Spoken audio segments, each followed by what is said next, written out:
अस्सलाम वालेकुम guys, I am doctor Hayyan with you.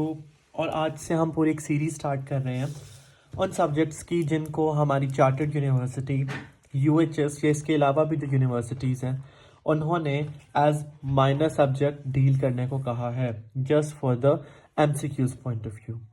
तो अगर हम यूट्यूब पे सर्च करें या किसी भी और प्लेटफॉर्म पे सर्च करें बीएस, सीमेड, फार्मा, पैसों के लेक्चर्स, तो they are minimum 28 to 30 minutes या फिर अप टू एन आवर।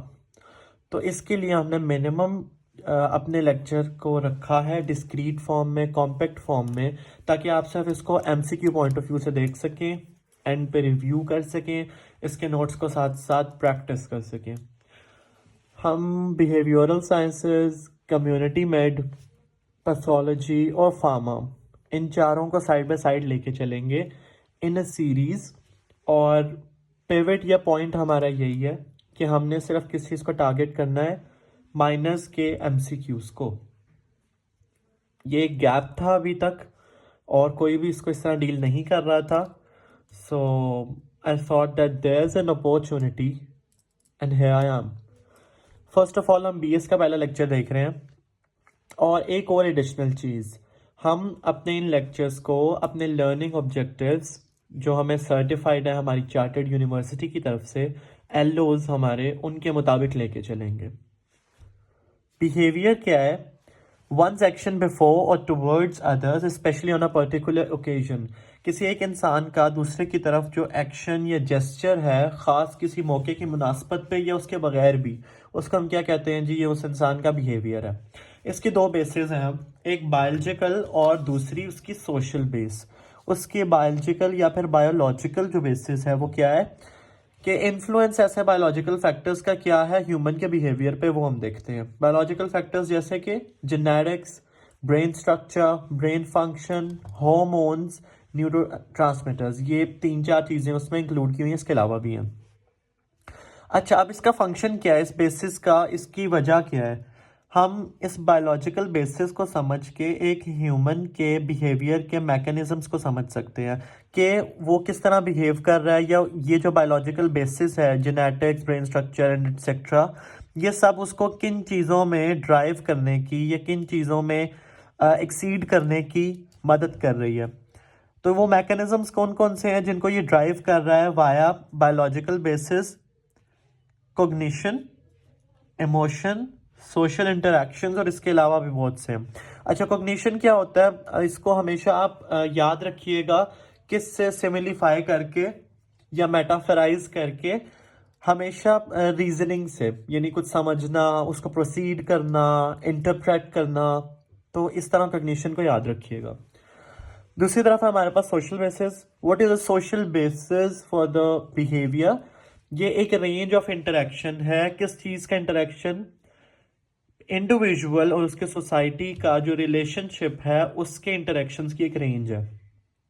इसके अंदर क्या क्या आ जाता है? इंडिविजुअल्स क्या परसीव कर रहे हैं, उस पर कैसे इंटरेक्ट कर रहे हैं और उसका क्या इन्फ्लुएंस है दूसरों पे। अच्छा, अभी सोशल बिहेवियर की भी एक बायोलॉजिकल बेसिस है और वो बहुत कॉम्प्लेक्स है, और उसको उसने किससे यहाँ पे लिंक किया है कि वो जो बायोलॉजिकल बेसिस है सोशल बिहेवियर की, वो ब्रेन के रीजन, सर्टन रीजन से स्पेसिफाई होती है। उन रीजन से जो न्यूरोट्रांसमीटर्स निकल रहे हैं उनसे स्पेसिफाई होती है। वो जो न्यूरल पाथवेज रन कर रहे हैं उससे स्पेसिफाई होती है। और उसका क्या रोल या इफेक्ट है? सोशल कॉग्निशन, एम्पैथी यानी हमदर्दी, कोऑपरेशन यानी आपस में वो कोई भी बाहमी ताउन, और बाकी के बिहेवियर्स पे। और next part is the neurobiology. Different factors, different चीज़ों की हम न्यूरोबायोलॉजी को देखेंगे। First of all we have memory. Memory की न्यूरोबायोलॉजी क्या है जी? कॉम्प्लेक्स कॉग्निटिव प्रोसेस है एक, वही रीजनेबल रीजनिंग करने वाला, इंटरप्रेट करने वाला, डिफरेंट मैकेनिज्म्स को एक्टिवेट करने वाला कॉग्निटिव एक प्रोसेस है जो इन्वॉल्व करता है एनकोडिंग। यहाँ पे एनकोडिंग का क्या मतलब है? एक चीज को समझना, यानी एनकोड करना, उसको स्टोर करना अपनी मेमोरी के तौर पे, और उसको रिट्राइव करना, रिट्राइवल यानी उसको बाद में रिकवर करना फॉर लेटर यूज। इसके बाद हमने हर एक की एक बेसिक चीज देखनी है। एक उसका न्यूरो बायोलॉजी वाला पोर्शन देखना है, यानी उसमें ब्रेन का कौन सा रीजन इंटरेक्ट कर रहा है वो देखना है। और तीसरी चीज देखनी है न्यूरोट्रांसमीटर। ये बेसिक बेसिक चीजें हैं। मेमोरी की बेसिक हमने डेफिनेशन देख ली। इसकी न्यूरोबायोलॉजी क्या है कि ये इंटरेक्शन है किसके दरमियान, ब्रेन के कुछ रीजन्स के दरमियान। First of that is hippocampus. Hippocampus वो रीजन है जहाँ पे हमारी लॉन्ग टर्म मेमोरी जो है वो स्टोर होती है। एमिगडाला ये भी एक पोर्शन है जो मजीद 2-3 पोर्शंस पे मुनहसर है या डिपेंडेंट है। इसको हम ज़्यादा डिटेल में नहीं लेके चलेंगे, ये आप आगे पढ़ेंगे न्यूरोएनाटॉमी में। और कॉर्टेक्स, यहाँ पे सिर्फ कॉर्टेक्स लिखा है लेकिन प्रॉपर जाएंगे तो it is pre frontal cortex, लेकिन if you put cortex there it's also fine. अच्छा, ये दो चीज़ों को या दो टाइप्स ऑफ मेमोरीज को इनकोड, स्टोर या रिट्राइव करती है, that are declarative and procedural. Declarative होती है किसी भी ओकेजन के लिए, किसी भी एक इवेंट के लिए जो हमारी एक मेमोरी स्टोर हो जाती है। Procedural is directly linked for the procedures. Neurotransmitters इसमें कौन से इन्वॉल्व हैं? फर्स्ट ऑफ ऑल एसिटलकोलिन, इसका शॉर्ट फॉर्म ये आप देख रहे हैं एसिटलकोलिन का। इसके बाद ग्लूटामेट, और इसका रोल क्या है साइनैप्स प्लास्टी में, या सिर्फ साइनैप्स लिख दें। Synapse प्लास्टी means synapse formation. और ये क्या फॉर्म करती है? न्यू मेमोरीज को फॉर्म करती है। क्या? ये न्यूरोट्रांसमीटर जब आपस में साइनैप्स करते हैं तो नई मेमोरीज फॉर्म होती हैं। द नेक्स्ट थिंग इज, इसी का पॉइंट है NMDA receptors. NMDA stand for N methyl D aspartate receptors. ये ग्लूटामेट के लिए होते हैं। आप सिर्फ एनएमडीए याद रखें वो काफ़ी है। रिसेप्टर्स हैं किसके लिए इंपॉर्टेंट? लॉन्ग टर्म पोटेंशियल के लिए, as we said before.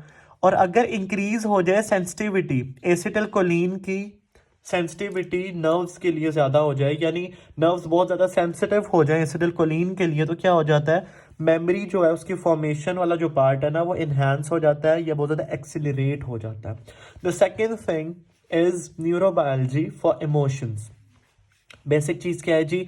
Subjective experiences है, यानी किसी भी चीज़ से रिलेटेड, किसी भी सब्जेक्ट से रिलेटेड एक्सपीरियंस है जिसको अकम्पनी करती है हमारा फिजियोलॉजिकल और बिहेवियरल रिस्पॉन्स, यानी हमारे बिहेवियर में उसके रिफ्लेक्ट नज़र आते हैं, और हमारी जो फिजियोलॉजिकल एक वो बेसिस है वो भी इसको सपोर्ट करती है। न्यूरोलॉजिकल, इसमें ब्रेन के कौन से सेंटर्स इन्वॉल्व हैं जी? Amygdala, hippocampus and the cortex. Neurotransmitters कौन से हैं? सेरोटोनिन, डोपामाइन, ऑक्सीटोसिन और नॉर एपिनेफ्रीन। ये इन्वॉल्व है किसमें? इमोशन रिस्पॉन्स की रेगुलेशन में। अच्छा, नॉर एपिनेफ्रीन के बारे में आपने एक बात याद रखनी है कि नॉर एपिनेफ्रीन ऐसा एक हार्मोन है जो हमारे एड्रिनल मेडुला से भी रिलीज होता है एज अ हार्मोन, और हमारे ऑटोनोमिक नर्वस सिस्टम से भी रिलीज होता है एज अ न्यूरोट्रांसमीटर। यहाँ पे न्यूरोट्रांसमीटर लिखा है तो इट क्लैरिफाइज कि कहाँ से रिलीज हो रहा है? ऑटोनोमिक नर्वस सिस्टम से। Next is the neurobiology for sleep. Critical role है स्लीप का फिजिकल मेंटल हेल्थ की मेंटेनेंस में। इसकी न्यूरोबायोलॉजी में क्या आ जाता है? ब्रेन के कौन से सेंटर्स? ब्रेन स्टेम, हाइपोथैलेमस और पीनियल ग्लैंड। पीनियल ग्लैंड बिल्कुल एक छोटा सा ग्लैंड होता है, ये भी आप आगे एंडोक्राइनोलॉजी में इसको पढ़ेंगे। और ब्रेन स्टेम क्या है जी? Brain stem further is dependent या considers of three parts, depends on three parts, yet is made up of three parts। वो कौन कौन से हैं जी? Midbrain, pons and the medulla.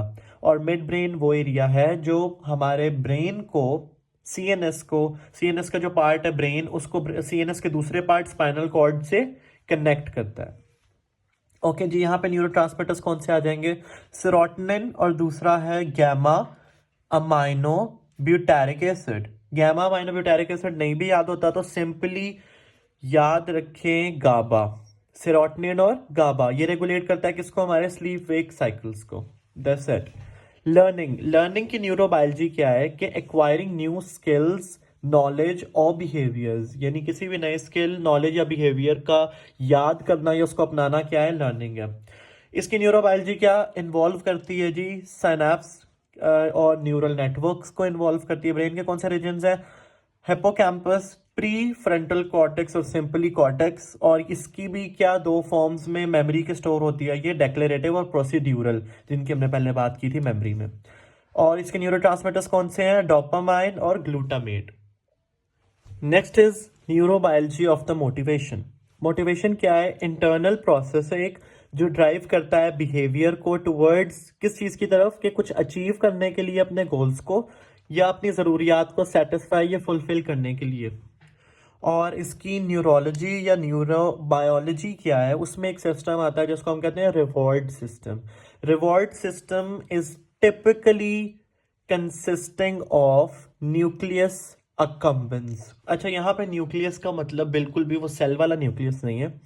Brain में ऐसे बहुत से पार्ट्स हैं जिनको हम न्यूक्लियस कह के प्रोनाउंस करते हैं। So it is one of that nucleus, nucleus accumbens.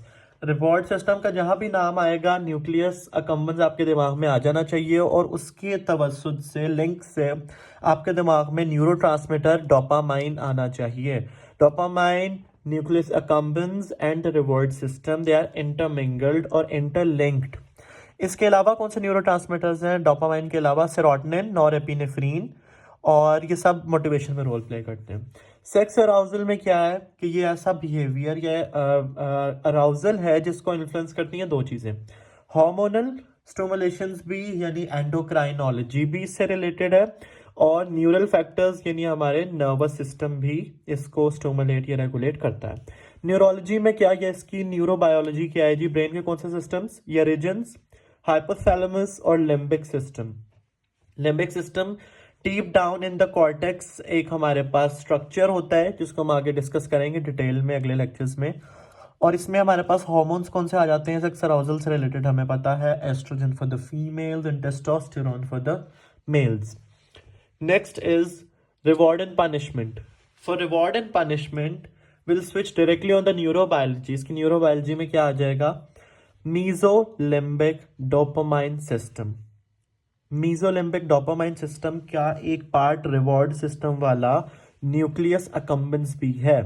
लेकिन अगर खाली न्यूक्लियस अकम्बेंस होगा so we link it with reward system, लेकिन ये मीजोलिम्बिक डोपामाइन सिस्टम है, इट मींस न्यूक्लियस अकम्बेंस के साथ साथ यहाँ पे वेंट्रल टेजमेंटल एरिया आएगा, यानी nucleus accumbens plus ventral tegmental area.